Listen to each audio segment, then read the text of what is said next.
We interrupted an important experiment in progress. I am Chucky. Pennywise the ants. You will coming to get you, Barbara.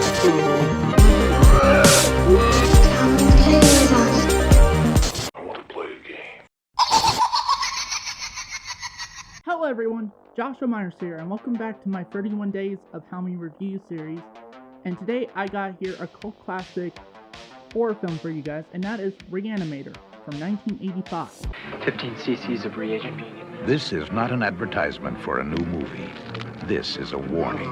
If you are squeamish, if you have nightmares, if you have a weak heart, before you experience Re-Animator, think very carefully. H.P Lovecraft's classic tale of horror, Re-Animator. Remember, you've been warned. He's dead? Not anymore. Re-Animator stars Bruce Abbott, Barbara Crampton, David Gale, Robert Sampson, Jeffrey Combs, and is directed by Stuart Gordon. The plot of Re-Animator is that when medical student Dan Kane advertises for a roommate, he finds one in the form of Herbert West. Initially a little eccentric, it becomes clear that West entertains some seriously outlandish theories. Specifically, the possibility of reanimating the dead. It's not long before Dan finds himself under West's influence and embroiled in a series of ghoulish experiments which threatens to go wildly out of control. Now, before I get started with this review, I would like to say I actually did intend on reviewing this movie for my 31 Days of Halloween Review series last October, but things came up, it didn't happen. In fact, I did record a review, it's just my camera is acting up, and that's why been using my webcam. Now let's move on to my thoughts with the movie. The one thing you're going to see is that I don't have much negatives to say about the film. I absolutely love Re-Animator. For one, I love the story. It's kind of a classic mad scientist type of tale, but done in kind of a 80s fashion. And honestly, out of a lot of 80s horror films, this one feels a bit more modern. Like, I really feel like Re-Animator could hold up. Like, it still holds up to this day. This film came out, like I said, in 1985. This film still holds up 37 years after its initial release.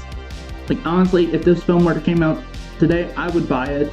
You know, this feels like a film that would come out today. I also do really like the characters here. Really like the main protagonist, Dan Kane. He's a kind of more of your likable protagonist and all that stuff. And you do get why he's doing what he's doing, because he's wanting to save people all the time. And also, too, I really do enjoy the character of Herbert West, played by Jeffrey Combs, and Jeffrey Combs' performance is really good. Herbert West is kind of a weird character. You get where he's coming from. His intentions are well-meaning, but a lot of times the way he goes about it is not so much, and he's not a protagonist, but he's also not a villain. Herbert West in that case would be considered anti-hero. He's just a fun, quirky character, and let's talk about that as well. There is some humor in this film. This is a dark comedy horror film, and there are some legitimately funny moments in this film. And not only that, too, this is another one of those films that it's like over-the-top gore.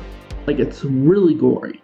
And this is one of those films that I actually personally don't mind gore, because that's what this kind of film is intending. Kind of like when I reviewed Hatchet recently, which Hatchet is a really gory horror film. It's meant to be like that. And here's the thing, it's not that I don't like gore, you know?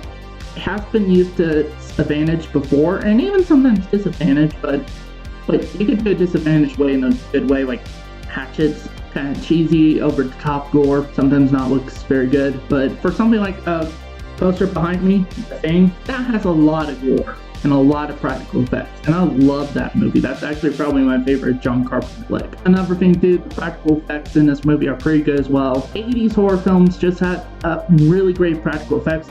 Like, what happened to great practical effects in horror movies? Like, seriously, what happened to that? Another positive I have is the runtime, like the pacing and runtime. The runtime, the film clocks in at 1 hour 26 minutes, and even that doesn't feel like that, but it does still take its time on some things for the characters and story development. It is a decent, like, well-paced movie with that. I didn't felt like I was watching like a 3+ hour film or anything like that. And I think a lot of that has to do with the fun nature of this film. This is just a fun horror film, not one that's like going to be like, ooh, ah, you know?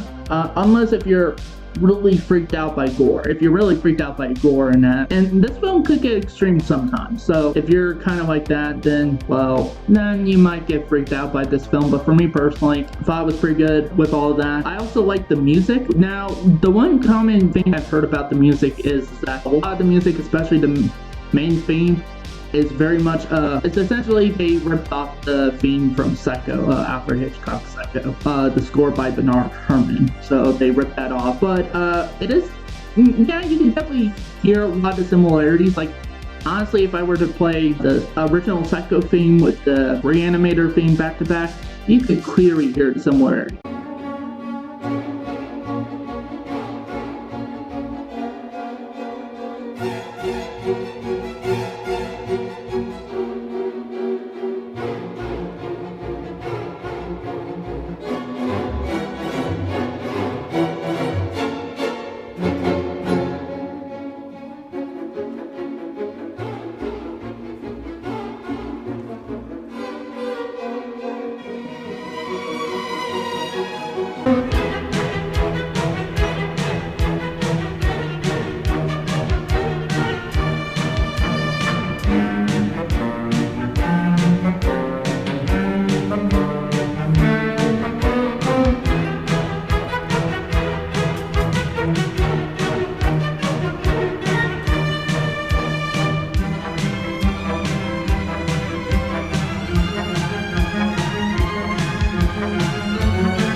There are some differences in the music for Re-Animator.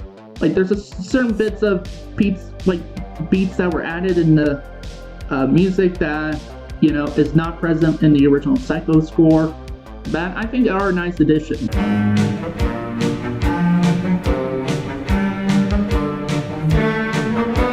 Honestly, I think those are really my positives. I can't praise this film enough. This is a really good film.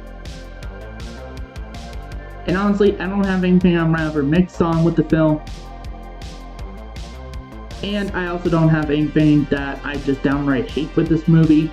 So let's move on to my rating. So with that said, I'm going to give Re-Animator a 5 out of 5 stars. This is a really good, really entertaining horror film from the 80s. Now I know this is based off a H.P Lovecraft story. I've only recently started to watch films that are based off of H.P Lovecraft stories. I've watched Re-Animator, and last year I reviewed Color Out of Space with Nicolas Cage, which is also based on a H.P Lovecraft story, and I thought that was pretty good as well. Re-Animator's no different. That's also pretty good. I know there's another one that's based off a H.P Lovecraft story called From Beyond, that's from the 80s, that is also like, it's practically made by the same people who made Re-Animator, even stars some of the same cast like Jeffrey Combs. Can't wait to check that out. I'll probably do that at some point, like maybe next year. Overall, I highly recommend Re-Animator.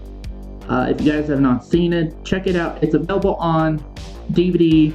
You could get the, like, if you were to get it on DVD or Blu-ray, I highly recommend you get the Arrow Video Collector's Edition of Re-Animator.